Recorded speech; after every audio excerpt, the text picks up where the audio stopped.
అంటే వాళ్ళ మీద చట్టాన్ని న్యాయాన్ని ఉల్లంఘించి అన్ని వ్యవస్థల్ని నిర్వీర్యం చేశారు. ఇవాళ ఈ పని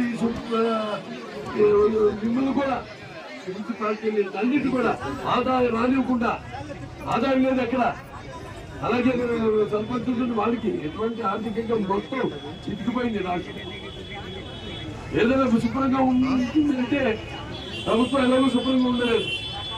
అది మొత్తం కల్తీ ప్రభుత్వం. ఇవాళ ఏదైనా కొంచెం తప్పకుండా మేము కల్పిస్తాం.